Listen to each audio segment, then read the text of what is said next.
असं ऐकलं होतं की ज्या लोकांना व्यक्त होता येत नाहीये किंवा काही प्रॉब्लेम्स आहेत पण त्यांना ते सांगता येत नाहीयेत, ते त्यांना आतच ठेवायचे, पण त्यांना हेल्प पण हवी आहे. तर अशा लोकांना आर्ट थेरपी कसं हेल्प करतं? मला आर्ट थेरपी विषयी कळतं. आम्ही म्हटलं की हे खूप चांगलं माध्यम आहे. कारण ह्याच्यामध्ये तुम्हाला डायरेक्टली शब्दामध्ये काही बोलायचंच नाहीये. कारण बऱ्याच जणांना आहे ना त्याचं प्रेशर असतं. काउन्सिलरकडे किंवा सायकोथेरपीकडे बरेच जण का नाही जात, तर ते बोलायचं कसं? ते एकतर ते खूप पेनफुल असतं किंवा मला सगळ्यांसमोर बोलता येत नाही. हम्म, हम्म, 4 लोकांमध्ये, स्टेजवर तर दूर, पण 4 लोकांमध्ये पण मला बोलता येत नाही. तर बरोबर. तो बॅरियर माझा गेला, तर मी खूप पुढे जाऊ शकते किंवा जाऊ शकतो. ही कधी-कधी क्लॅरिटी पण असते, पण मग कसं करायचं माहिती नाही. प्रत्येकाला कॉन्फिडन्स बिल्डिंगच्या क्लासेसमधनं ते होतच असं नाही. कारण जर तुमच्या काहीतरी इमोशन्स हील झाल्या नसतील, तर तुम्ही मोटिव्हेशनल टॉक ऐकल्यावर तुम्ही काही वेळासाठी मोटिव्हेटेड होता, पण ॲक्चुअली ते जे बॅरियर आहेत ते ब्रेक होणं खूप गरजेचं आहे. ते ब्रेक करण्यासाठी तुम्हाला आर्ट थेरपीचा खूप चांगला फायदा होतो. मगाशी जो तुम्ही मुद्दा मांडला होता की एक्सप्रेशन मधलं किंवा शब्दांमधलं बॅरियर ते ब्रेक करतं. म्हणजे मला जर माहित नसेल काय सांगावं, तर ते आर्ट थेरपी मधून तुम्ही डिकोड करता की ह्यांना कदाचित हा प्रॉब्लेम असू शकतो. तर अशी कुठली केस आली आहे का तुमच्याकडे की त्यांना म्हणजे प्रॉब्लेम माहिती आहे बट त्यांना व्यक्त नाही करायचा आहे किंवा त्यांना माहितीच नाहीये आणि तुम्ही तो कम्युनिकेट न करता, म्हणजे तुम्हाला कळलाय आणि कम्युनिकेट न करता तुम्ही तो हील केलाय, अशी कुठली केस आली आहे का तुमच्याकडे?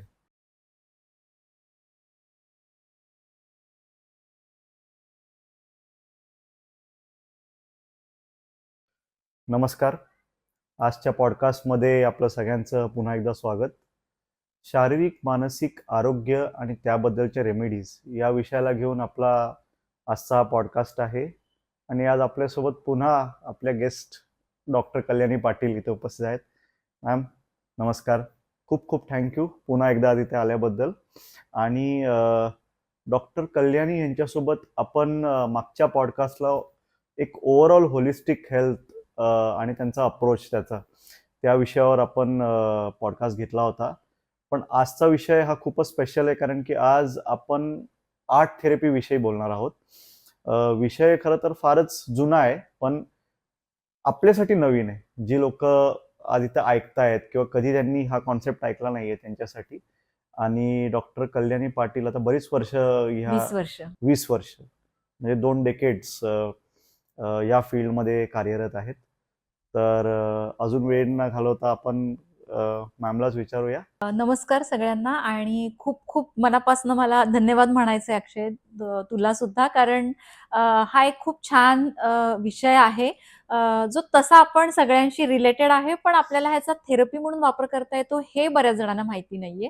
तर ह्या तुझ्या पॉडकास्टच्या निमित्ताने आपल्याला या माध्यमातून आपल्याला फार लोकांपर्यंत या विषयाची माहिती पोहोचवता येईल. त्याबद्दल खरंच मनापासून धन्यवाद. Thank you ma'am. तर आर्ट थेरपी हा जो विषय आहे, म्हणजे मी पण खूप क्युरियस होतो हे ऐकल्यावर. तर त्याविषयी पहिले आम्हाला सांगा की आर्ट थेरपी म्हणजे नक्की काय? येस. आर्ट थेरपी म्हणजे काय आहे ना, आर्ट म्हणजे काय तर कला. तर मी आर्ट बेस्ड थेरपी असं म्हणते याला. कारण कसं आहे की कलेवर आधारित उपचार पद्धती. म्हणजे ह्याच्यामध्ये आपण काय करतो की कला या माध्यमाचा आपण उपचार म्हणून वापर करतो. कारण बघ, आपण लहान मूल जर आपण बघितलं, तर आपण सगळेच बोलायला शिकायच्या आधी सूर शिकतो. हम्म, पहिले आ, ऊ हेच सूर बरोबर. बाहेर येतात. चालण्याच्या आधी पण आपलं आधी पहिले डान्सिंग सुरू होतं. हात-पाय हलणं वगैरे इथून डान्ससाठी सुरुवात होते. आपण लिहायला प्रॉपर शिकायच्या आधी आपण स्क्रिबलिंग करतो. सो आर्ट ही आपल्यामध्ये इतकी खोलवर रुजलेली आहे ना, मग ह्याचा जर आपण उपचार म्हणून वापर केला ना, तर हे पण तेवढीच खोलवर जाते आणि आतमध्ये जे काही साचलेलं आहे ना, ते खूप छान प्रकारे बाहेर घेऊन येते. आणि म्हणून मी आर्ट थेरपीकडे ॲक्चुअली वळले. आणि आर्ट थेरपीविषयी सांगायचं तर हेच आहे, की कलेचा आपण वेगवेगळ्या कला येतात मग ह्याच्यामध्ये. ड्रॉइंग आहे, पेंटिंग आहे, म्युझिक आहे, त्याच्यानंतर ड्रम्स वेगवेगळे म्युझिकल इन्स्ट्रुमेंटसाठी वापरले जातात. त्याच्यानंतर स्टोरीज आहेत, काही गेम्स आहेत, ड्रामा वापरलं जातं थेरपी म्हणून. Right, right. तर आर्ट थेरपी हे ऐकल्यानंतर पहिला प्रश्न असा लोकांना पडू शकतो की ठीक आहे, आर्ट म्हणजे हे आर्टिस्टसाठीच आहे का फक्त, किंवा ज्या लोकांना ऑलमोस्ट म्हणजे ऑलरेडी कलागुण आहेत ज्या हम्म. लोकांच्या अंगात, त्यांच्यासाठी आहे का, की हे सगळेच जण करू शकतात? तर हा एक प्रश्न लोकांना पडू शकतो. त्याविषयी थोडं क्लॅरिफिकेशन. हा खूप छान प्रश्न होता अक्षय. कारण हा प्रश्न बरेच जण मला विचारतात की आम्ही तर आर्टिस्ट नाही आहोत, मग आम्हाला या थेरपीचा वापर किंवा उपयोग होईल का? तर मी सगळ्यांना आवर्जून सांगेन की एकतर पहिली गोष्ट म्हणजे तुम्ही किंवा मी आर्टिस्ट असायची गरज नाही. ॲट द सेम टाइम हा काही आर्ट क्लास नाही. त्यामुळे इथे आपण कुठच्याही प्रकारची कला शिकत नाही आहोत. तर आपल्याला आर्ट एक आपल्या आतमध्ये ज्या गोष्टी दडलेल्या आहेत खोलवर, तर त्यांना आपण एक वेंट आउट, एक मोकळी वाट कलेच्या माध्यमातून देत आहोत. त्यामुळे it's not about bringing the beauty, but it's about bringing the truth, असं आपण त्याला प्रिसाइजली म्हणू शकतो. त्यामुळे तुम्ही परफेक्ट असायची गरज नाही, की खूप काहीतरी छान बनवायचं असं नाहीये. जे काही आत आहे ना, ते तुमच्या कलेच्या माध्यमातून बाहेर येईल आणि तुम्हाला छान वाटेल. आणि मी असंही ऐकलं होतं की ज्या लोकांना व्यक्त होता येत नाहीये किंवा काही प्रॉब्लेम्स आहेत, पण त्यांना ते सांगता येत नाहीयेत किंवा ते खूप एम्बॅरेस्ड आहेत सांगण्यात, म्हणजे त्यांना असं वाटू शकतं की आम्हाला कोण जज करेल का हे सांगितलं तर. ते त्यांना आतच ठेवायचे, पण त्यांना हेल्प पण हवी आहे. तर अशा लोकांना आर्ट थेरपी कसं हेल्प करतं? येस, ॲक्चुअली यासाठीच मी आर्ट थेरपीकडे वळले, कारण याआधी मी काउन्सिलिंग वगैरे करायचे. पण मग मला ना त्याच्यामध्ये कधी-कधी जाणवायचं, की काही लोकांना आहे ना भावना शब्दामध्ये मांडताच येत नाहीत. मग तिथे ना एक थोडा गॅप कधी-कधी तयार होतो. सगळ्याच केसेसमध्ये होतं असं नाही. पण मग तो एक गॅप येतो, की खूप काही बोलायचंय, पण मग ते शब्दात व्यवस्थित प्रकारे मांडता येत नाही. त्यामुळे कधी-कधी मिसकम्युनिकेशन होऊ शकतं. त्याच्यामुळे मग ज्यावेळेला मला आर्ट थेरपीविषयी कळलं, तेव्हा मी म्हटलं, की हे खूप चांगलं माध्यम आहे. कारण हम्म. ह्याच्यामध्ये तुम्हाला डायरेक्टली शब्दामध्ये काही बोलायचंच नाहीये. राईट. कारण बऱ्याच जणांना आहे ना त्याचं प्रेशर असतं. काउन्सिलरकडे किंवा सायकोथेरपीकडे बरेच जण का नाही जात, तर ते बोलायचं कसं? ते एकतर ते खूप पेनफुल असतं. त्यामुळे परत ती जागा व्हिजिट करायची, आपल्या मनातला तो एक हळवा कोपरा, परत तिथे जायचं आणि मग ती जखम परत उघडायची आणि मग त्याचा त्रास होणार. हे सगळं खरंच खूप ट्रॉमॅटिक असतंच, डिफिकल्ट असतंच. मग आर्ट थेरपीमध्ये काय होतं ना, की ह्याच्यामध्ये तुम्हाला त्या गोष्टी बाहेर बोलायच्या नाहीयेत. तुम्हाला माझ्याकडे शेअर नाही करायचंय, काय झालंय, काय नाही ते. मी तुम्हाला इन्स्ट्रक्शन देईन, तुमचं तुम्ही ते विचार आठवा आणि मग कधी मी तुम्हाला ड्रॉइंग करायला सांगते किंवा कधी कलरिंग करायला सांगते. कधी मी तुम्हाला काही मूव्हमेंट देते किंवा कधी काही आपण ग्रुपमध्ये असेल तर गेम्स खेळतो हम्म. किंवा काही गोष्टी एनॅक्ट करायला सांगितल्या जातात, काही हम्म. गोष्टी सांगितल्या जातात. हम्म. तर अशा प्रकारे म्हणजे तुम्हाला जेव्हा एक्सप्रेस होता येत नाही ना, तर तुम्ही तुमच्या जे काही तुम्ही कराल कलाकृती, त्यामधनं तुम्ही ते एक्सप्रेस होता, जे तुमचं तुम्हाला कळतं.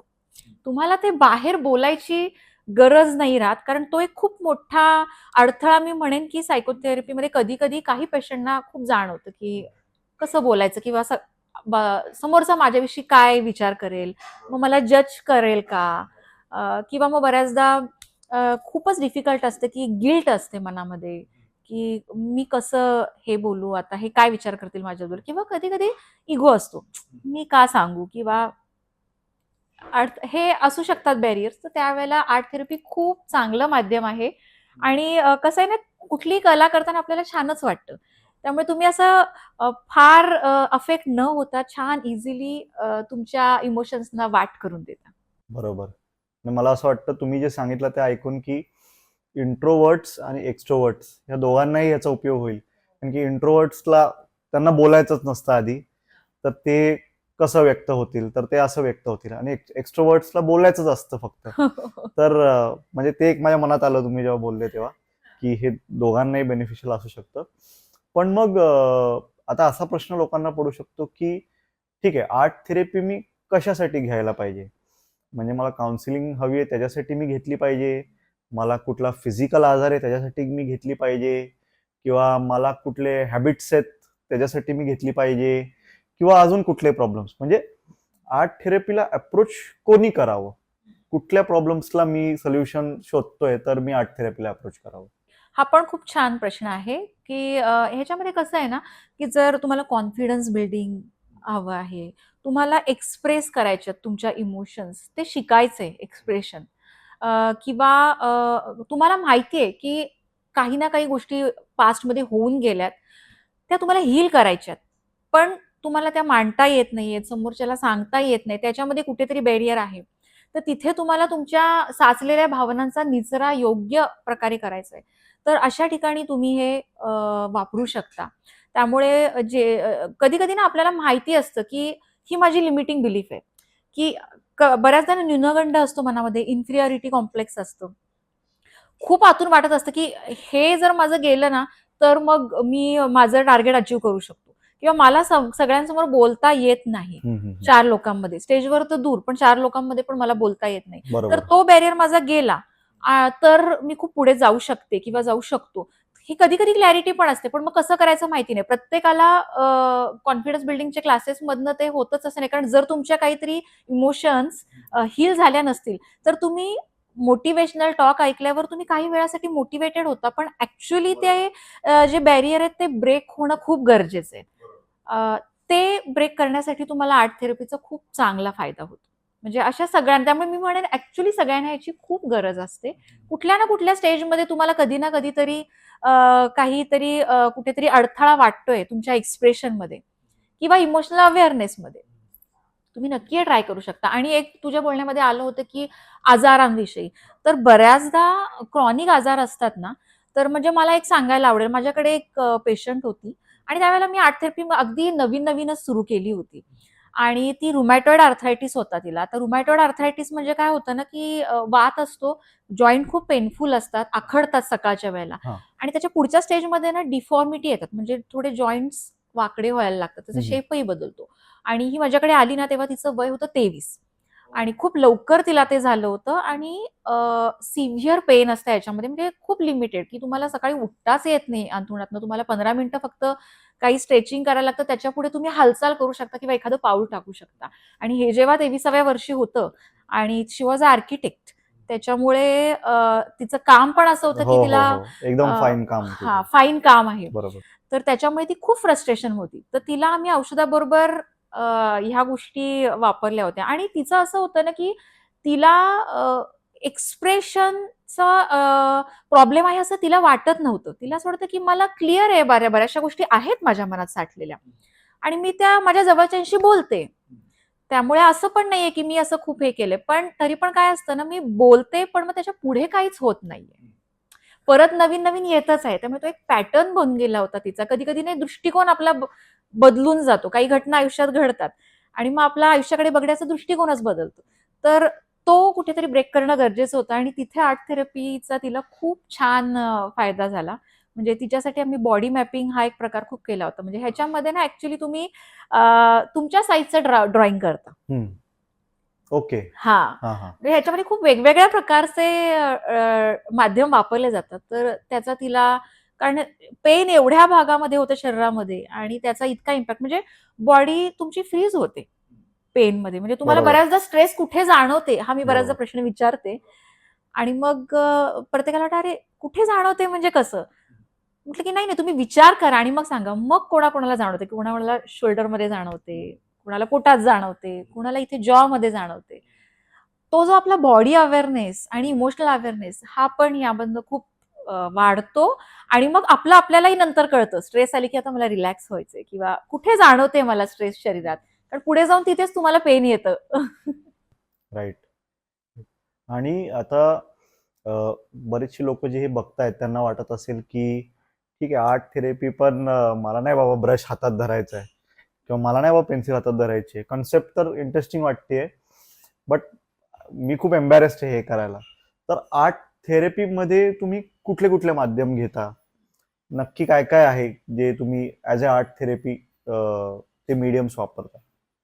याच्यामध्ये खूप वेगवेगळे माध्यम वापरले जातात. त्याच्या आधी मला एक माझा स्वतःचा अनुभव सांगायला आवडेल. मला ड्रॉइंग, लहानपणापासून मी ड्रॉइंग कधीच केलं नव्हते. म्हणजे मला ते ओके, चित्रकला विषय होता त्यामुळे तेवढ्यापुरतं करायचं. पण ते फार काही छान माझं असं कधीच नव्हतं.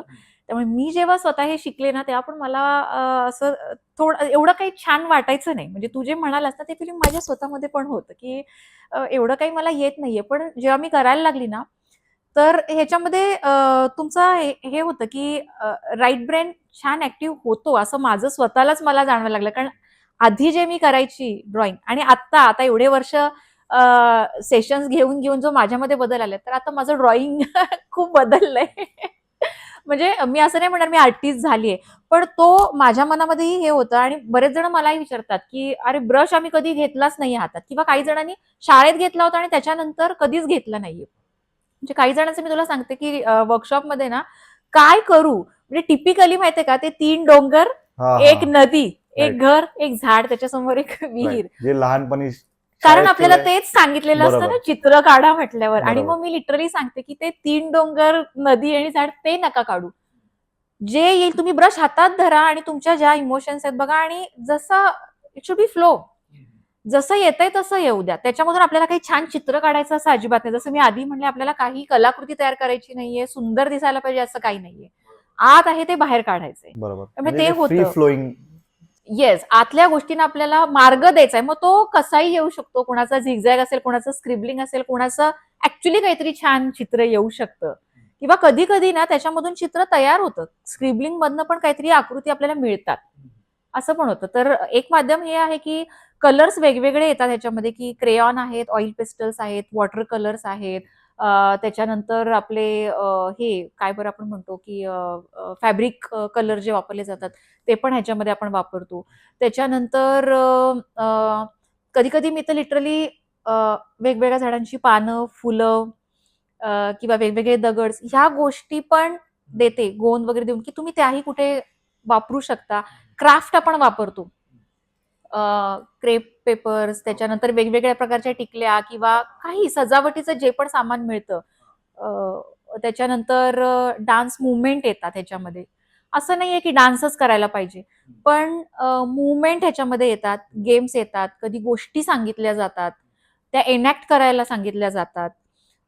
तर वेगवेगळे पर्कशन इन्स्ट्रुमेंट्स ह्याच्यामध्ये वापरले जातात, की जे इझिली म्हणजे कोणी बसल्या-बसल्या हे असं वाजवू शकतं. त्याच्यासाठी तुम्ही कुठलं तरी वाद्य शिकलेले आहात याची गरज नाही. तर माझ्याकडे ड्रम्स, जेम्बे, आफ्रिकन जेम्बे जे आहेत, तर त्याचं ड्रम सर्कल मी घेते आणि त्याला खूप छान रिस्पॉन्स मिळतो. किंवा वेगवेगळे शेकर्स.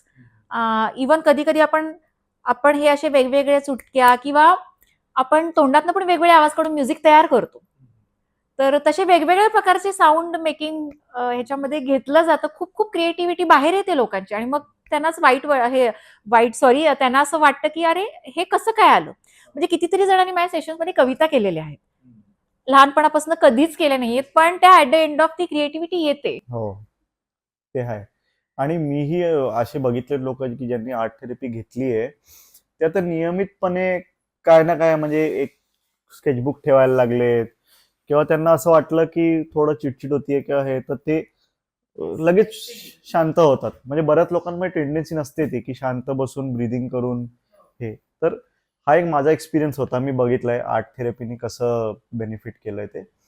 पण मगाशी जो तुम्ही मुद्दा मांडला होता की एक्सप्रेशन मधलं किंवा शब्दांमधलं बॅरियर ते ब्रेक करतं. म्हणजे मला जर माहीत नसेल काय सांगावं, तर ते आर्ट थेरपी मधून तुम्ही डिकोड करता की ह्यांना कदाचित हा प्रॉब्लेम असू शकतो.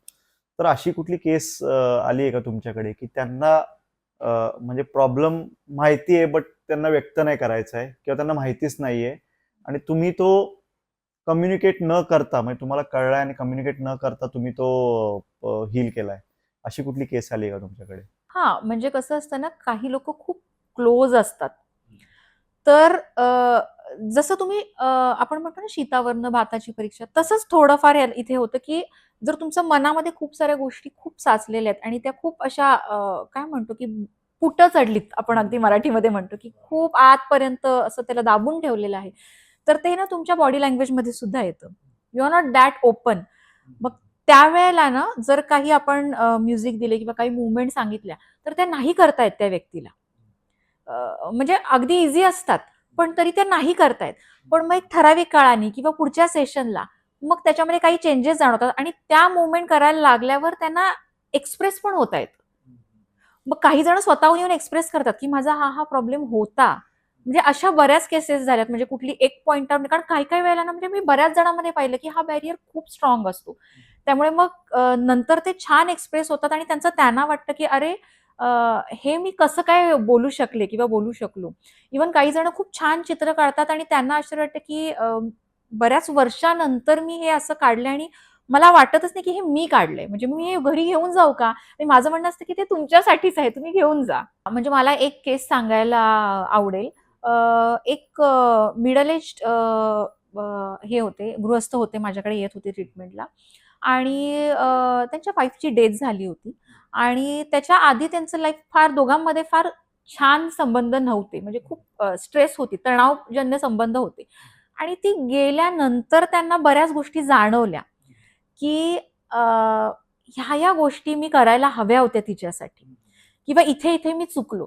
पण ही व्यक्ती अशी होती, की फार एक्सप्रेसिव्ह नव्हती. हम्म, हम्म, आणि कुठेतरी त्यांच्या वाईफची ती अपेक्षा होती, की एक्सप्रेस करायला हवं होतं. हम्म.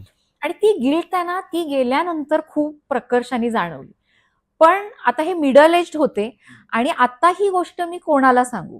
ह्याचं प्रचंड दडपण त्यांना होतं. आणि त्यांच्या केसमध्ये सुद्धा ते मला थोडंफार जाणवलं होतं. म्हणजे त्यांनी ते फार विविडली असं एक्सप्रेस नव्हतं केलं. पण जाणवत होतं, की खूप मेजर गिल्ट आहे. म्हणजे इट्स नॉट ओन्ली मिसिंग हर. पण त्याच्याही पलीकडे काही आहे. म्हणून ॲक्चुअली त्यांच्यासाठी आर्ट थेरपीचे सेशन मी घेतले होते आणि इंडिव्हिज्युअल घेतले होते. बिकॉज ते इतके क्लोज होते, की ग्रुपमध्ये ते तयारच झाले नसते. तर सुरुवातीला ते म्हणजे फ्रीज होऊनच बसायचे, की काय करू? कारण त्यांना ते इतकं प्रेशर यायचं ना त्यांच्याच इमोशन्सचं. पण मग नंतर हळू-हळू स्क्रिबलिंग आणि मग नंतर मग थोडीफार हालचाल म्हणजे लिटरली त्यांना मूव्हमेंट सांगितलं तर ते फक्त वॉक करायचे. पण मग नंतर ते मूव्हमेंट त्यांच्या यायला लागल्या. थोडे हालचाल करायला लागले. त्याच्यानंतर ड्रॉइंगमध्ये पण म्हणजे त्यांना ड्रॉइंगपेक्षा मग त्यांना मी क्ले वापरलं होतं, की तुम्ही काहीतरी स्कल्पचर तयार करा. ते त्यांच्यासाठी खूप छान लागू पडलं. तेही जे मूव्हमेंट होती, ते जे काही बनवते, त्याच्यामध्ये त्यांच्या ज्या काही इमोशन्स होत्या त्याचे त्यांनी आकार बनवले होते. आणि नंतर मग त्यांनी माझ्याशी ही गोष्ट शेअर केली होती, की त्यांच्या मनामध्ये ही गोष्ट खूप आत होती आणि आता त्यांना ते व्यक्त होतंय. मग पुढे आम्ही त्यांना काही गोष्टी सांगितल्या ज्याच्यामधनं ह्या इमोशन्स हील होतील योग्य प्रकारे. कारण आता त्या गोष्टी मनात पकडून ठेवण्यात काहीच अर्थ नाहीये. म्हणजे एकदा वाटलंय त्यांना, की ठीक आहे हे व्हायला हवं होतं. पण ठीक आहे. मग ते पुढे कसं व्यक्त करायचं ह्याचे त्यांना पुढे क्लू दिले आम्ही आणि मग खूप छान फरक त्यांना आला. म्हणजे त्यांचे जे फिजिकल कंप्लेंट्स होते, त्याच्यामध्ये त्यानंतर खूप ड्रास्टिक शिफ्ट आला. कारण हा जो बॅरियर होता ना, तो एका झटक्यात निघून गेला काही सेशन नंतर. Okay, okay, okay. हम्म. ते अंगात जो आपण तणाव धरून चालतो मेंटल आणि फिजिकल, ऑब्विसली त्याच्याने तर फायदा होतोच. कारण ती स्ट्रेस निघून गेल्यावर तुमचे स्ट्रेस हार्मोन कमी झाले ना, त्यामुळे त्याचा इम्पॅक्ट म्हणजे इट्स अ सायन्स. तो निघून गेला, हॅपी हार्मोन शरीरात आले. त्यामुळे पेन निघून गेली. तर आपण जेव्हा असं म्हणतो की आर्ट थेरपीमध्ये आपण बॅरियर्स ब्रेक करतो, ह्याचे संवादाचे बॅरियर ब्रेक करतो, तर एक प्रश्न मनात असा येतो की लहान मुलं आहेत किंवा जे मुलं आहेत, जस्ट ॲडल्टहुडमध्ये येत आहेत, टीनेजमध्ये आहेत, ते त्यांना बऱ्याच गोष्टी, म्हणजे ते खूप अशा बऱ्याच गोष्टीतून जात असतात की त्यांना एक आयदर माहीत नसतं काय चाललंय किंवा त्यांना व्यक्त होता येत नसतं. जसं लहान मुलं असतील तर ते परीक्षेचं टेन्शन, ह्याचं त्याचं, ते त्यांना माहित नाही कसं ह्याच्याशी कोप करायचं आणि मला नक्की काय इश्यू येतोय.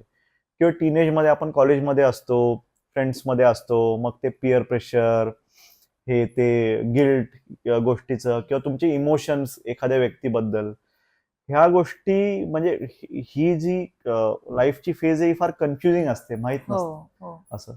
तर मग ही लोकही तुम्हाला अप्रोच करतात का आर्ट थेरपीनी बेनिफिट होण्यासाठी? हो. काही पेरेंट्स या बाबतीत खूप अवेअर असतात, की आपल्या मुलामध्ये काहीतरी तर बिहेवियर चेंजेस आहेत. म्हणजे टीनेजर्ससाठी स्पेसिफिक म्हणता येईल, की तू म्हणाला ते सगळे मुद्दे त्यांच्या डोक्यात खूप चालू असतात. आणि ते नक्की आणि ते या स्टेजमध्ये ना त्यांना पेरेंट्सशी नसतं बोलायचं. तो कम्फर्ट नसतो वाटत. आणि त्यांच्या फ्रेंड्समधनं त्यांना प्रत्येक वेळेला योग्य मार्गदर्शन मिळतंच असं नाही किंवा कधी-कधी मग बुली केलं जातं, चिडवलं जातं, ग्रुपिझम असतो या त्यामुळे बऱ्याचशा गोष्टी मनामध्येच राहतात. त्यामुळे ते बऱ्याचदा आपल्या कोशामध्ये जातात. त्याच वेळेला शरीरामध्ये हार्मोनल चेंजेस चालू असतात. अभ्यासही वाढत असतो. त्यामुळे ते खूप स्ट्रेसमध्ये असतात. तर त्यांना याचा खूप फायदा होतो. म्हणजे टीनेजर्ससाठी ना मी ॲक्चुअली एकटं न घेता ना वर्कशॉप टाइप घेते ग्रुपमध्ये. मग तिथे त्यांना काय होतं ना, की अरे हा फक्त माझा एकट्याचा प्रॉब्लेम नाहीये. कारण त्यांच्यामध्ये हे खूप असतं, की काहीतरी माझ्यात प्रॉब्लेम आहे. हा फील त्यांच्यामध्ये खूप येतो, की हे सगळं मलाच वाटतंय का? कारण ते कोणाशी बोलायचं की कळत नसतं. मग जेव्हा ग्रुपमध्ये अरे हा प्रॉब्लेम माझ्यासारखा प्रॉब्लेम इतरांना पण आहे आणि ह्याला सोल्युशन पण फार इझी अवेलेबल आहे. हा फील येतो ना, मग ते खूपच छान. कारण मुलं तशी एक्सप्रेस व्हायला तेवढा प्रॉब्लेम येत नाही त्यांना. त्यामुळे छान हे इम्पॅक्ट दिसतो त्याच्यामध्ये. राईट. कारण की त्यांचे फ्रेंड सर्कल कसे आहेत हे पण मॅटर करतं. बऱ्याचदा ते बोलतील तर समजून घेणारे असतात, बऱ्याचदा उडवून लावणारे असतात. तर मला वाटतं एक खूप चांगलं मीडियम आहे वेंट आउट होण्यासाठी. हो. तर मॅडम, म्हणजे ज्या लोकांनी जुना पॉडकास्ट बघितलाय त्यांना सगळ्यांना माहिती आहे की तुमची प्रॅक्टिस ही ओव्हरऑल एक होलिस्टिक अप्रोचला घेऊन आहे. फक्त आर्ट थेरपी किंवा फक्त होमिओपॅथी असं नाहीये. तर हा प्रश्न म्हणजे मी विचारतोय कारण लोकांना प्रश्न पडेल की फक्त आर्ट थेरपीने मला कसं बेनिफिट होईल. माझ्याकडे जर फिजिकल एलिमेंट्स आहेत, म्हणजे मला खूप सिव्हिअर फिजिकल आजार आहेत, क्रॉनिक, खूप वर्षापासूनचे, तर मला हे हेल्प करू शकेल का? हा प्रश्न बऱ्याच लोकांना पडला असेल आता ऐकून. तर त्याविषयी थोडं सांगा. नक्कीच, नक्कीच. मला म्हणजे ना याचं उत्तर देताना मला एक ॲक्चुअली माझी केस आठवली आहे. ती मी ऑनलाईन घेतली होती. अ, आजी होत्या एक 78 वर्षाच्या. आणि त्यांनाही हे आर्थरायटिस होतं. सीए टंग कॅन्सर सर्व्हायव्हल होत्या त्या. त्यामुळे त्यांचं स्पीच ऑपरेशनमुळे ना जिभेचा काही पार्ट काढला होता. त्यामुळे स्पीच पण अफेक्ट झालं होतं आणि आधी त्या खूप छान गायच्या. गाण्याची आवड होती ओ. त्यांना. ते आता जमत नव्हतं. At the same time taste पण अफेक्ट झाली होती टंगचं ऑपरेशन झाल्यामुळे. त्यामुळे खाण्यापिण्यावर रिस्ट्रिक्शन होते, औषधं खूप चालू होती आणि मूव्हमेंट रेस्ट्रिक्टेड होते. आता वयही होतं आणि आर्थरायटिसमुळे. तर त्यांना होमिओपॅथीसाठी अप्रोच झाल्या होत्या त्या. पण त्यांच्यामध्ये तो जो एक त्याच्यामध्ये त्यांचे हसबंड वारल्यानंतर त्यांच्यामध्ये ॲक्चुअली त्यांचा आजार खूप वाढला होता. हे एक त्यांच्या मुलीनी मला सांगितलं होतं, की त्याच्यानंतर आईची तब्येत एकदम खालावली. अदरवाईज आई ॲक्टिव्ह होती. हे सगळं जरी आधी होतं तसं. त्याच्यामुळे तो इमोशनल तिथे होतच ती गोष्ट आणि पेन पण सिव्हिअर होतं आणि त्यांना स्टिरॉइड अजिबातच घ्यायचे नव्हते. त्यामुळे म्हटलं, की जे काही नॅचरल होईल तेच. त्यामुळे त्यांना आम्ही होमिओपॅथिक ट्रीटमेंट सुरू केली आणि त्यांचे ऑनलाईन मी आर्ट थेरपीचे सेशन घेतले होते आणि त्या वेळेला त्या इतक्या छान तयार होऊन बसायच्या ना, हां. खूप उत्साहात असायच्या. हां. म्हणजे त्यानंतर त्यांना जमेल तसं त्या गाणंही गायच्या. अरे वा. हो आणि कलरिंग करायच्या आणि मग वेगवेगळं अजून काय करता येईल आणि मग नंतर ना त्या बोलायला लागल्या, की अदरवाईज ना त्या घरात तसं व्यक्त होत नव्हत्या. म्हणजे त्या खूप अशा वाट बघत होत्या, की "अरे देवा मला कशाला आता ठेवलंय?" अशी त्यांची पहिली भाषा होती. आणि नंतर असं होतं, की ठीक आहे जे आहे ते अशी मी मस्त छान माझा वेळ आणि त्याच्यातून कसं झालं माहितीये का त्यांना जो बोटांना स्टिफनेस होता ना, त्याच्यासाठी त्यांना पर्टिक्युलरली मी काही ड्रॉइंग करायला सांगितले होते आणि क्ले वापरला होता त्यांच्याही केसमध्ये. कारण साधे गोळा करणं क्लेचा तोही त्यांच्यासाठी कठीण होता. पण त्याचं त्यांनी नंतर छान असे माळा वगैरे बनवल्या होत्या. किंवा अशा लाट्या बनवणं वगैरे. तर त्याच्यातनं त्यांना मजा यायची. एक शेवटी लहान मुलासारखंच आपल्याला ट्रीट करायला लागतं. तर त्या ते करायच्या. मग त्याचं त्यांनी ॲक्चुअली भातुकली बनवली होती. त्या एजमध्ये आणि त्यांना ते इतकं छान वाटलं होतं, की छोटीशी चूल, मडकं असं सगळं त्यांनी क्लेचं बनवलं होतं. म्हणजे मी त्यांना अरे वा. सांगितलंच हां, नाही. हां, हां. म्हणजे मी तेव्हा माझ्या सोशल मीडियावर शेअर केलं होतं, की हे ह्या आजींनी तयार केलंय आणि आर्थरायटिस असून खूप डिफॉर्मिटी होता आणि त्याच्यामधून त्या करायच्या. ज्याच्यात त्यांना पेनचं त्यांना सेन्सिटिव्हिटी मग ती कमी वाटायची. Because she used to enjoy doing that. Right. तर हे एक आहे, की फिजिकल आस्पेक्टसाठी औषधं तर घ्यावी लागतात. पण मग ह्या गोष्टी अशा प्रकारे वापरता येतात. ओके. आणि तुम्ही आर्ट थेरपी सोबतच तुम्ही येस, होमिओपॅथी. ह्याचा मी ब्लेंड करते. कारण होलिस्टिकमध्ये ना आपण सगळीकडनं जर म्हणजे एका गोष्टीने जर फरक येणार आहे, पण आपण अजून 2 गोष्टी ॲड केल्या, त्यांनी जर जो स्पीडअप होणार आहे रिकव्हरी म्हणजे औषध पण घेतोय आपण, आपण इमोशनवर पण काम करतोय. तर मग त्याचा रिकव्हरी लवकर होऊ शकते. त्यामुळे अ, मी हा असा अप्रोच फॉलो करते. म्हणून तुमचे जे वर्कशॉप्स असतात ते जनरली कुठे असतात? म्हणजे तुमचं क्लिनिक आहे नवी मुंबईमध्ये. तर वर्कशॉप्स तुम्ही जनरली कुठे कंडक्ट करता आणि ज्या लोकांना नाही पॉसिबल आहे येणं, ते लोक ऑनलाईन कसं अप्रोच करतात तुम्हाला? त्याबद्दल थोडं. ओके. आता वर्कशॉपचं कसं आहे ना, की समजा मला माझ्या इथे मी अरेंज करत असते आणि त्याचबरोबर कधी-कधी काही क्लब मला अप्रोच करतात किंवा काही कॉर्पोरेट्स अप्रोच करतात किंवा काही सोसायटी आहे, की आम्हाला 10 जणांचा आमचा ग्रुप आहे आणि आम्हाला स्ट्रेस मॅनेजमेंट सेशन हवं आहे, अशाही इन्क्वायरी येतात. कारण जे इंडिव्हिज्युअल घेऊन जातात मग त्यांना वाटतं की नाही याचा फायदा आहे, राईट सगळ्यांसाठी हे राईट करायला राईट हवं. राईट त्याच्यामुळे मग अशाही इन्क्वायरी येतात. त्याच्यामुळे जर तसा ग्रुप असेल तर मी स्वतःही तिथे येऊन घेते सेशन. हां. अदरवाईज आमच्या इथे चालू असतात आणि हे ऑनलाईन सुद्धा घेते मी, त्यामुळे that is not a barrier. तुम्ही आमच्याकडे जर माझा व्हॉट्सअप नंबर मी शेअर करते इथे, हो हो तुम्ही त्याच्यावर तुम्ही जर कॉन्टॅक्ट केला तर आम्ही याचे डिटेल्स देऊ शकतो तुम्हाला. नाईस. आणि तुम्ही अजून एक मेन्शन केलं की कॉर्पोरेट सेक्टर्समध्ये पण तुम्ही वर्कशॉप्स घेता, तर तुमचं त्या बाबतीत ऑब्झर्वेशन काय आहे? म्हणजे कॉर्पोरेट सेक्टरच्या लोकांनी आर्ट थेरपी म्हणजे का घ्यावी पहिली, आणि घेऊन तुम्हाला काय बदल दिसले त्यांचं? मग आता कॉर्पोरेटमध्ये तर हे खूप आता कॉमन आहे की फिजिकल आणि मेंटल स्ट्रेस हा नेहमीच असतो. मेंटल स्ट्रेस खूप जास्त असतो आणि तो फिजिकलवर एवढा तीव्रतेने इम्पॅक्ट करतो की अगदी तरुण वयात तिसीच्या आतमध्येच डायबिटीज, कोलेस्ट्रॉल ह्यासारखे आजार होतात लोकांना, हार्ट डिझीज होतात. तर कॉर्पोरेट एम्प्लॉईजचं तुम्हाला काय हे आहे, म्हणजे तुमचा एक्सपिरियन्स काय आहे? येस. त्यांना हे सेशन खूप आवडतात. कारण ह्याच्यामध्ये कसं असतं, लेक्चर नसतं माझ्या सेशन्समध्ये. It's always interactive sessions. आणि त्यामध्ये ड्रॉइंग, पेंटिंग, क्राफ्ट, तुम्ही तुमच्या कलिग्स सोबत बसून सिनियर, ज्युनियर सगळे एकत्र असतात. म्युझिकल इन्स्ट्रुमेंट वापरले जातात. तर it's fun at the same time. तुम्हाला आतल्यात इन्साईट मिळतात तुम्हाला, की तुम्हाला नक्की काय करायचंय. म्हणजे कॉर्पोरेट सेक्टरमध्ये कसं होतं ना, काही गोष्टी एक्सप्रेस करणं अजिबातच शक्य नसतं. पण तरी पण अशा ऍक्टिव्हिटी घेतल्या जातात जिथून तुम्हाला इन्साईट मिळते की ह्याच्यामध्ये मला काय करायचंय, किंवा ह्या गोष्टी मला कुठे जाऊन अफेक्ट करतायत, कुठच्या लेवलला, इमोशनल लेवलला, at the same time physical लेवलला सुद्धा. त्यामुळे मग मी काय करणं अपेक्षित आहे, तर ह्याचे इन्साईट तुम्हाला मिळतात. त्यामुळे त्याच्यामधनं तो फरक येतो. त्यामुळे अगदी 1.5 ते 2 तासाच्या सेशन नंतर सुद्धा त्यांचा फीडबॅक खूप छान असतो.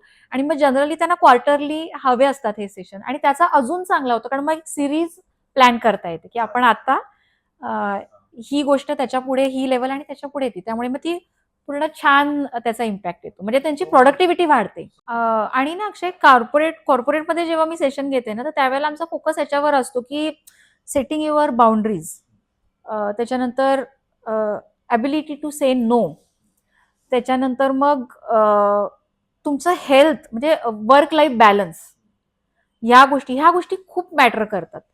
आणि स्ट्रेस मॅनेजमेंट, की कसं, आणि फॅमिली टाइम कसा काढायचा आहे, किंवा तुमचा मी टाइम कसा काढायचा आहे. कारण ह्या गोष्टी खूप अफेक्ट होतात. तुमचं इतकं हेक्टिक शेड्यूल असतं ना, की कधी हां, कधी हां. सुट्टी असली तरी पण तुम्ही तुमच्या कामाच्याच विचारात असतात. डेडलाईन्स असतात, टार्गेट्स असतात. या सगळ्याचा खूप जास्त इम्पॅक्ट तुमच्या हेल्थवर आणि तुमच्या रिलेशनशिप्सवर होत असतो. त्याच्यामुळे ह्या पर्टिक्युलर गोष्टी आम्ही कॉर्पोरेटमध्ये जेव्हा वर्कशॉप्स घेतो ना, त्याच्यामध्ये ह्या सगळ्या गोष्टींवर स्पेसिफिकली लक्ष दिलं जातं. म्हणून मी म्हटलं की तिथे जनरली सिरीज घेतली की जास्त बरं पडतं, कारण हे सगळे इश्यू खूप मोठे आहेत. त्यामुळे एकाच सेशनमध्ये ते कव्हर करण्यापेक्षा डिटेल घेऊन ब्रेकअप सेशन घेतले ना की खूप छान इम्पॅक्ट येतो. आणि तसे मला खूप छान फीडबॅक मिळालेले आहेत. आणि मग या सेशनमध्ये बऱ्याच जणांना कळतं की आपली हेल्थ किती अफेक्ट होतीये या सगळ्या आपल्या गोष्टीमुळे. कारण कधी कधी ना टार्गेट्स अचीव्ह करणं आणि म्हणजे पर्सनल आणि प्रोफेशनल ह्याच्यामध्ये कधी कधी ना स्वतःकडे लक्ष देणं फार दुर्लक्षलं जातं. आणि त्याच्यामध्ये या वर्कशॉपमध्ये मग ते इन्साईट मिळतात की अरे नाही, की आता जर मी 35 वर्षाचा आहे तर मला माझी हेल्थ सांभाळणं गरजेचं आहे. जेवढं माझं काम महत्वाचं आहे तेवढं माझी हेल्थ पण, आणि तेवढंच माझं कौटुंबिक आयुष्य सुद्धा. तर त्यामुळे ह्या गोष्टीचे इन्साईट मिळतात. आणि मग त्याच्यामधनं मग काही लोक अप्रोच पण करतात, मग त्यांना आम्ही औषधं पण देतो. At the same time individual sessions पण मग कधी कधी रेकमेंड केले जातात. आणि मला ना कॉर्पोरेट सेक्टरविषयी अजून बोलायला आवडेल की कसं आहे ना, हेल्थ इश्यू जसं आपण मगाशी म्हणालो की हेल्थ इश्यू खूप लवकर हल्ली दिसायला लागलेत. म्हणजे 30शी मध्ये हार्ट अफेक्ट होत आहे, हो हो किंवा डायबिटीस येत आहे, येस, किंवा थायरॉइड खूप जास्त लेवलला कॉमन आहे, आहे, आणि कन्सिव्हिंगचे प्रॉब्लेम. खूप कॉमन आहे. आणि मग ह्याच्यामध्ये ना या गोष्टींसाठी सुद्धा हे लोक टार्गेट ठरवतात की म्हणजे मला पहिले त्यांना सांगायला लागतं की it's not a task, you should enjoy your life. त्याच्यामुळे पहिले तिथून सुरुवात होते, की कारण त्यांचे टार्गेट असतात की या वर्षी कन्सिव्ह व्हायचं आहे, या वर्षी गाडी घ्यायची आहे, या महिन्यामध्ये हे करायचंय, त्यामुळे हो इतकं पर्टिक्युलर असून पण नाही चालत.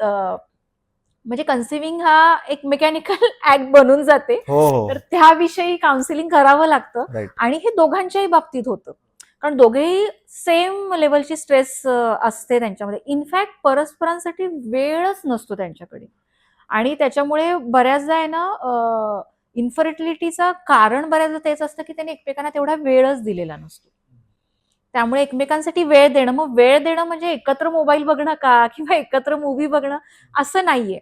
त्याच्यामुळे मग जेव्हा आम्ही हे सेशन्स घेतो ना, तेव्हा त्यांना त्यांच्यामध्ये येतं की आता आम्ही या सेशन्स नंतर ना आम्ही एकत्र बसून हे ड्रॉइंग केलं. मोठ्या साईजचं ड्रॉइंग आम्ही एकत्र, कारण आम्ही कधी कधी काही ग्रुप ऍक्टिव्हिटीमध्ये ना ग्रुपला एक ड्रॉइंग देतो, किंवा हाफ ड्रॉइंग तू केलं, मग पुढे बेल वाजली की पुढचं ह्यांनी केलं, मग पुढचं त्यांनी, असं मिळून होतं आणि मग ते छान एकसंध तयारही होतं. टीम बॉन्डिंगसाठी आम्ही काही ऍक्टिव्हिटी घेतो अशा. तर ते घरामध्ये सुद्धा मग केलं जातं की अच्छा आम्ही हे केलं आणि मग ह्याच्यामध्ये जास्त मजा आली, कारण तिथे तुम्ही एकमेकांशी रिलेट होता. हम्म. आणि कधी कधी ना एकमेकांविषयी ह्या गोष्टी माहीतच नसतात, हा. कारण ह्या गोष्टीवर डिस्कशन झालेलेच नसतात की तुला काय आवडतं, किंवा एकत्र बसून आपण हे ड्रॉइंग केलंय का, एकत्र बाबा तू गाणं गा, आम्ही काहीतरी वाजवतोय. हे अशा प्रकारचे छान जॅमिंग सेशन पण नंतर व्हायला लागले. तर हे पण खूप चांगलं आहे. आणि हे करता करता स्वतःमध्ये आत वळणं, की बाबा मला स्वतःला स्वतःवर प्रेम करणं मी जास्त ऍप्ट वाटेल इथे. की कसं आहे ना, माझ्या कामाच्या ऍज अ एम्प्लॉई म्हणून मला हे करणं गरजेचं आहे. ऍज अ मुलगा म्हणून मला हे करणं गरजेचं आहे, नवरा म्हणून मला हे करणं गरजेचं आहे. हे सगळे रोल केले जातात, पण मी स्वतःसाठी काय करणं गरजेचं आहे, ही जाणीव बऱ्याचदा येते या सेशन्स मधनं. आणि मग स्वतःसाठी वेळ काढणं, आणि मग जेव्हा ही जाणीव होते ना, मग ती एक्सरसाइज रेग्युलर केली जाते. कारण ज्याच्यावर आपलं प्रेम असतं त्याच्यासाठी आपण ते करतो. जेव्हा माझं स्वतःवर प्रेम आहे तेव्हा मग मग मी डाएट बरोबर फॉलो करायला लागते, कारण ही आतून जाणीव होते. कोणी सांगितलंय म्हणून मला ते नाही करायचंय. मला माझं माझ्यावर प्रेम आहे आणि मला छान हेल्दी राहायचं आहे, मला छान दिसायचं आहे. त्याच्यासाठी मी डाएट करते, त्याच्यासाठी मी एक्सरसाइज करते, मी फिट राहिले की मला छान वाटतं. हे जे मला छान वाटणं फिलिंग आहे ना, हे याच्यात खूप म्हणजे ती एक अचिव्हमेंट वाटते मला. हे फिलिंग प्रत्येकाने अनुभवायला पाहिजे. आणि तो खूप चांगला अनुभव मी 2-3 कपल्समध्ये, म्हणजे त्यांना अजिबातच हे नव्हतं, की त्यांनी मला येऊन सांगितलं की असा विचार आम्ही आधी केला नव्हता, की स्वतःसाठी एकमेकांसाठी वेळ देणं गरजेचं आहे, किंवा तिघांनी मिळून, म्हणजे मूल असेल तर तिघांनी मिळून आम्ही एकत्र, म्हणजे कधी कधी असे एकत्र बसलोय पण मुलगा त्याचा टॅब घेऊन आहे, मी माझं माझं काहीतरी सिरीज लावली आहे, बायको तिच्या काहीतरी रेसिपी बघते, असे आम्ही तिघे एकत्र आहोत. आणि आता आम्ही तिघे एकत्र मिळून काहीतरी करतो आहे. तर हे खूप छान अनुभवायला मिळतं. म्हणजे त्याचं हे सगळं करताना मलाही खूप छान वाटतं. म्हणजे हे सेशन घेत असताना माझंही हिलिंग होत असतं. राईट. आणि मॅडम मी बऱ्याचदा असं बघितलंय की कॉर्पोरेट सेक्टरमध्ये काम करतात, छोटी फॅमिली असते, तर दोघंही वर्किंग असतात, पॅरेंट्स, आणि बऱ्याचदा मग मुलं पण दिवसभर त्यांचं शेड्यूल पॅक्ड असतं, तर एकत्र येतात, तर ते पण म्हणजे प्रत्येकाचे वेगवेगळे काही ना काही इश्यूज चालू असतात. तर असं काही आहे का की असं काही तुमच्याकडे केस आली का की फॅमिलीला तुम्ही आर्ट थेरपी थ्रू एखादा प्रॉब्लेम, कारण की तुम्ही होमिओपॅथी पण त्याच्यामध्ये तुम्ही हे करता, आणि मी बघतो की कॉर्पोरेटवाले खूप जास्त वळलेत आता होमिओपॅथीकडे. मग त्यांचं असं म्हणणं आहे की इम्युनिटी बिल्ड करतो, नुसत्या आजारावर औषध घेण्यापेक्षा आणि तो आजार दाबून ठेवण्यापेक्षा मी होमिओपॅथी घेऊन मी इम्युनिटी बिल्ड करतो. आणि तर हे एक मी खूप ऑब्झर्व केलंय कॉर्पोरेट सेक्टरच्या लोकांमध्ये. त्यांचं असं म्हणणं आहे की आम्हाला बसल्या बसल्या आमची इम्युनिटी खराब होतीये, तर आम्ही होमिओपॅथी घेऊन. तर अशी कुठली केस आली आहे का तुमच्याकडे की काहीतरी त्यांना इश्यू आहे मोठा, आणि आर्ट थेरपी आणि होमिओपॅथी तुमचं जे जे तुम्ही कॉम्बिनेशन देता त्याच्याने त्यांचा तो सॉल्व्ह झालाय? हो, मला एक केस शेअर करायला आवडेल. म्हणजे ती जी लेडी होती, ती माझ्याकडे अप्रोच झाली होती. She was well educated and she was scholar during her school days. Okay. पण आता ती हाऊसवाईफ होती, कारण मुलाला वेळ देणं गरजेचं होतं, कारण तिचा मुलाला आहे ना लर्निंग डिसॅबिलिटीज होती. आणि त्याच्याबरोबर सोशल अँझायटी होती. त्यामुळे त्याला लोकांमध्ये जाऊन मिक्सअप होणं हे अजिबातच आवडत नव्हतं आणि त्याला बऱ्याचशा फिअर्स होत्या. मोठ्या आवाजांच्या फिअर्स. त्यामुळे दिवाळीमध्ये फटाके वाजले किंवा म्हणजे कुठे जाणंच नाही. त्याच्यामुळे कुठल्याही फंक्शनला जाणं हे त्याला नाहीच आवडायचं. शाळेमध्येही तो मिक्सअप व्हायचा नाही.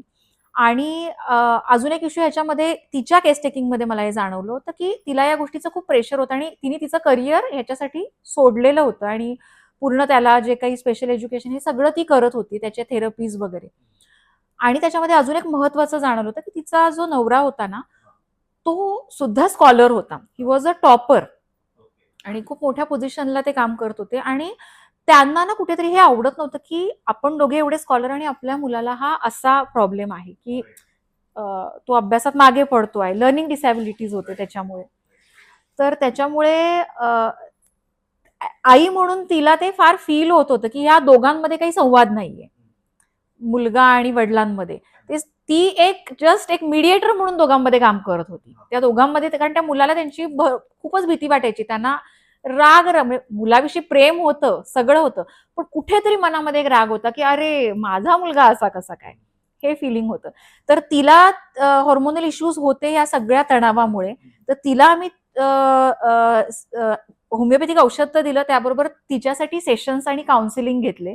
त्याच्यानंतर मग ती म्हणाली, की तुम्ही माझ्या मुलासाठी पण ट्रीटमेंट द्याल का? कारण त्याला फक्त तो कसा आहे ना, की तो तुमच्याशी पण बोलेल की नाही माहिती नाही. तर आणि आम्ही त्याला घेऊन येऊ, पण पहिले मी म्हटलं, की ठीक आहे आपण पहिले व्हिडिओ कॉलवर बोलून बघू कसं होतंय ते. आणि त्याला अजिबात सांगू नका, की मी डॉक्टर आहे. आणि जस्ट मी तुझी मैत्रीण आहे असं सांग. आणि तसं आम्ही सुरुवात केली होती. आणि असंच काहीतरी गप्पांमधनं त्याची केस आम्ही घेतली होती आणि मग तो हळूहळू दुसऱ्या ह्याला तो छान ओपन अप झाला होता. आणि मग त्यालाही ट्रीटमेंट सुरू केली आम्ही. कारण लर्निंग डिसॅबिलिटीमध्ये होमिओपॅथी खूप छान काम करतं. त्यामुळे त्यालाही ट्रीटमेंट सुरू केली आणि मग त्या दोघांमध्ये जो छान फरक आला होता आणि तो थोडा एक्सप्रेस व्हायला लागला होता. तर ते बघून तिच्या मिस्टरांना वाटलं, की त्यांना हे होतं डायबिटीज आणि हायपरटेन्शन दोन्ही होतं. कमी वय होतं तरी पण. तर ते म्हणाले, की मलाही ट्रीटमेंट घ्यायची. त्यामुळे त्यांनाही ट्रीटमेंट सुरू केली आणि मग त्यांच्या ट्रीटमेंटमध्ये आणि त्यांचं असं होतं, की माझ्या मुलांनी इंजिनियर व्हायला पाहिजे. आणि मग कुठेतरी त्यांच्या डोक्यामध्ये मग आम्ही एका पॉइंटला हे घातलं, की त्याला जे आवडतं ते त्याला करू द्या. त्याच्यावरती सक्ती नका करू. तो अभ्यास वगैरे करत होता, पण तो इतका प्रेशरमध्ये असायचा ना. आणि कुठेतरी मग एका पॉइंटला त्यांनी ते मान्य केलं होतं, की नाही त्याला जे करायचं ते त्यांनी करणं गरजेचं आहे. आणि मग पुढे जाऊन आम्ही तिघांचे सेशन घेतले. त्याच्यामध्ये त्या तिघांचं बॉन्डिंग खूप छान झालं. म्हणजे तो मुलगा आणि वडील छान एकमेकांशी बोलायला लागले. आणि मध्ये एकदा अशी घटना घडली ना, की काहीतरी गावी फंक्शन होतं आणि हिची तब्येत काहीतरी बिघडली होती आणि इथे काहीतरी राहणं गरजेचं होतं तिला. त्यामुळे या दोघांनाच गावी पाठवायचं होतं आणि तिला प्रचंड टेन्शन आलं होतं. हे दोघेच असे कधीच कुठे गेले नाहीत. I was always there. मग आता कसं होईल? आणि माझं असं म्हणणं होतं, की पाठव दोघांना. आणि ते दोघे छान राहिले. अजिबात त्यांच्यामध्ये काही चिडचिड झाली नाही. राग झाला नाही. म्हणजे ती म्हणाली, की हा जो फरक आमच्यामध्ये आलाय ना, म्हणजे ते जे फॅमिली बॉन्डिंग, तर म्हणजे तो तिने मला म्हणजे माझ्या गुगलला पण तिने तो रिव्ह्यू दिला आहे, की हे एक वेगळा आस्पेक्ट आहे, की थेरपी आणि मेडिसिन याचं कॉम्बिनेशननी काय लेव्हलला चेंजेस येऊ शकतात. एक फॅमिली डायनॅमिक्स चेंज होऊ शकतं. तर मॅडम आता बऱ्याच लोकांचा असं गैरसमज होऊ शकतं, की अरे हे ऐकायला फार असं हायफाय वाटतंय किंवा हे वाटतंय, तर हे कदाचित खूप कॉस्टली असेल. कारण की आपण बघतो आपल्याकडे रेमेडीज आहेत बरेच सारे, पण ते खूप कॉस्टली आहेत. लोकांना करायची इच्छा आहे, पण त्यांना जमत नाही करायला, कारण की ते खूप महाग असतात. तर आर्ट थेरपीचं कसं असतं जनरली प्राइसिंग? मी ना माझ्याकडे असं ठेवलं, की हे अफोर्डेबलच ठेवलंय, बिकॉज आय जेन्युइनली फील की ह्याचा लोकांना जास्तीत जास्त लोकांपर्यंत ह्याचा फायदा पोचायला हवा. फक्त अफोर्डेबिलिटीमुळे जर हे पोचत नाहीये तर तो बॅरियर नसायला पाहिजे.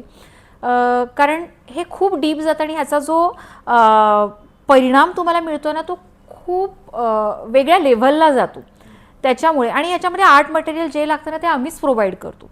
असं नाही की तुम्ही काही ह्याच्यामध्ये आणायचं आहे वगैरे. त्याच्यामुळे ती कॉस्ट इन्क्लूड असते, पण स्टील इट इज अफोर्डेबल. कारण जास्तीत जास्त लोक अप्रोच करतायत आता, की नाही कारण ते एन्जॉय करतात, की it's a fun at the same time it's releasing your emotions. त्याच्यामुळे हे अफोर्डेबल राहतं. कारण असंच जर तुम्ही बाहेर कुठे गेलात, एखादा पिझ्झा खायला तुम्हाला जेवढा पैसे लागतात, साधारण त्याच कॉस्टमध्ये हे सेशन्स येतात. आणि तेवढं आपण आपल्या स्वतःसाठी, ज्याचा परिणाम आपल्या करिअरवर, आपल्या लाईफवर, आपल्या रिलेशनशिप्सवर येणार आहे, त्याच्यासाठी आपण करायला काहीच हरकत नाही. खरंय. आणि अशी बरीचशी लोक आहेत की जे खूप क्रिएटिव्ह काम करत होते, पण नंतर लग्न झाल्यामुळे किंवा करिअरमुळे त्यांना जमलं नाही. तर म्हणजे आपल्या कन्व्हर्सेशन मधनं माझ्या मनात एक विचार आला की त्यांना पण म्हणजे आपल्याला प्रॉब्लेम्स पण असतात ज्याला आपण सोल्युशन शोधत असतो. तर हे एकच जे माझ्याकडे आहे ऑलरेडी, त्याच्यातूनच मी स्वतःसाठी सोल्युशन काढतोय. हे एक फार सुंदर मीडियम आहे असं मला वाटतं, की मी स्वतःलाच हेल्प करतोय काहीतरी करून. इन्स्टेड कोणीतरी मला सांगेल की तू असं कर. हा, तर एक सेल्फ हेल्पचा पण मला खूप मोठा वाटा आहे या आर्ट थेरपीमध्ये, असं वाटलं आपल्या कन्व्हर्सेशन मध्ये. मला एक तू जे म्हणालास ना की फॅमिली डायनामिक्स, मगाशी मला जे विचारलं होतंस, तर मला सांगायला आवडेल, माझ्याकडे आहे ना, माझं जे सगळं आर्ट मटेरियल आहे ना, ते माझ्या कन्सल्टिंग रूममध्ये एका कबर्डमध्ये ठेवलेलं आहे. आणि माझ्याकडे येणाऱ्या सगळ्या लहान मुलांना आणि मोठ्यांना ते माहिती आहे की इथे हे सॉफ्ट टॉईज आहेत, इथे पपेट्स ठेवलेले आहेत, इथे कलर्स आहेत, इथे पेपर्स आहेत. तर लहान मुलं, अगदी तुला सांगते 1.5-2 वर्षाची, की जी छान चालू फिरू शकतात, ती पण आली ना की ती पहिले माझ्या कंपाऊंडरला सांगतात, मला गोगो औषध दे. ते तिथेच ऑर्डर देऊन ते आत येतात. आणि आत आल्यावर ते कबर्ड उघडून तिथून ती खेळणी काढतात किंवा कलर्स घेतात, पेपर मागतात माझ्याकडे, आणि मग त्यांचं त्यांचं कलर करतात. कारण जनरली आपण बघतो की आई वडील बोलत असतील ना, तर मुलांकडे मोबाईल दिला जातो. तर माझ्या क्लिनिकमध्ये हे नाही होत. कारण हे जेव्हा व्हायचं ना, तेव्हा ते मी मला सांगितलं की तिथे सगळं काही मटेरियल ठेवलंय. मोठ्यांनी पण मोबाईल न घेता तुम्ही चित्र काढा, पुस्तकं आहेत, पुस्तकं वाचा किंवा चित्र काढा. सॉफ्ट टॉईजमधले बॉल्स आहेत माझ्याकडे, तुम्ही बॉल खेळा, लहान मुलं असतील तर. तुम्ही तसा वेळ स्पेंड करा, पण मोबाईल घेऊन बसू नका. आणि ते माझ्याकडे येणाऱ्या लहान मुलांना इतकं आवडतं की ते आल्याला पहिले तिथे येतात, ते खेळतात, त्यांचा फॉलोअप व्यवस्थित देतात, जाताना व्यवस्थित सगळं जागच्या जागी ठेवतात आणि बाय करून जातात. आणि मला हे खूप आवडतं. हो, खरं गरज आहे ऍक्च्युली ह्याची. जास्तीत जास्त आपण फोनवर बराचसा टाइम वेस्ट करतो आणि एनर्जी वेस्ट करतो. त्याच्यापेक्षा काही प्रोडक्टिव्ह केलं तर त्याचा फायदा सगळ्यांनाच आहे. तर मॅम, आता मी बघितलंय तुमचं काम खूप मोठ्या स्केलवर मुंबईत आणि पुण्यातही चालतं, वर्कशॉप्सही होतात तिकडे. पण अशा बरेचसे ऑर्गनायझेशन्स असतात किंवा संस्था असतात ज्यांना त्या लोकांसाठी चांगलं करायचं, तर ते आर्ट थेरपीचे वर्कशॉप्स वगैरे साठी तुम्हाला अप्रोच करता. मग तेव्हा तुम्ही कसं हे करता, कसे कंडक्ट करता ते? हां, म्हणजे जर लांबचा आहे, मुंबई पुण्याच्या बाहेरचा आहे, तर तिथे जर ग्रुप असेल तर त्या ठिकाणी मी स्वतः ट्रॅव्हल करते. त्यामुळे असं काही इश्यू नाही आहे की हे कसं करणार. कारण ऑफलाईनमध्ये बऱ्याच जणांचा प्रिफरन्स ऑफलाईनसाठी असतो. आणि ऑफलाईनमध्ये नो डाऊट जास्त मजा येतेच. मग जनरली कुठल्या संस्थेचे लोक किंवा कुठल्या ऑर्गनायझेशन तुम्हाला अप्रोच करतात त्याच्यासाठी? खूप डायव्हर्स ग्रुप आहे ॲक्च्युली. कारण मी म्हटलं, आपण जसं डिस्कस केलं तसं सगळ्यांना याची गरज आहे. त्याच्यामुळे मी तुला सांगते, मी अगदी स्मॉल स्केल जे MSME असतात, तर त्यांच्यासाठी मी वर्कशॉप घेतलेले आहेत. किंवा जे एंटरप्रिनर्स आहेत, तर त्यांच्यासाठी मी असे स्ट्रेस मॅनेजमेंट वर्कशॉप्स घेतलेले आहेत. किंवा रोटरी क्लब्स आहेत, किंवा काही बिझनेस नेटवर्किंग फोरम्स आहेत की त्यांना त्यांच्या क्लब मेंबर्ससाठी हे सेशन्स हवे असतात. त्याच्याबरोबर काही स्कूल्स आहेत ज्यांनी त्यांच्या 10वीच्या स्टुडंट्ससाठी तसे घेतलेले आहेत. तसे मी काही पुण्यातही केले आहेत, आणि काही जणांनी त्यांच्या स्टाफसाठी घेतलं आहे. इवन खारघरचं जे टाटा आहे, तर तिथे PhDचे स्टुडंट्स खूप आहेत. आणि PhDचे स्टुडंट्स म्हणजे ते खूप जास्त हेक्टिक शेड्यूल असतं, घरापासून लांब राहत असतात, आणि खूप टीडियस जॉब आहे त्यांचा. तर त्यांनी मला अप्रोच केलं होतं, आणि त्यांच्यासाठी मी हे stress management workshop art therapy based तसे घेतलेले आहेत, आणि त्यांनी खूप एन्जॉय केलं. नाईस. तर हे म्हणणं सेफ राहील की असा कुठला युजर बेस नाहीये किंवा ग्रुप नाहीये. इवन बँकांचा स्टाफ जो आहे तो खूप जास्त स्ट्रेस्ड आउट असतो.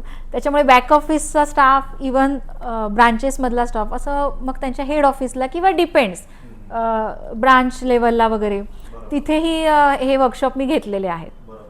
आणि हे खूप इनोव्हेटिव्ह वाटतात, कारण जनरली वर्कशॉप म्हणजे लेक्चर असतं, त्यापेक्षा हे खूप छान असतं. त्यामुळे एक प्रकारचं टीम बॉन्डिंग सुद्धा होऊन जातं यामध्ये.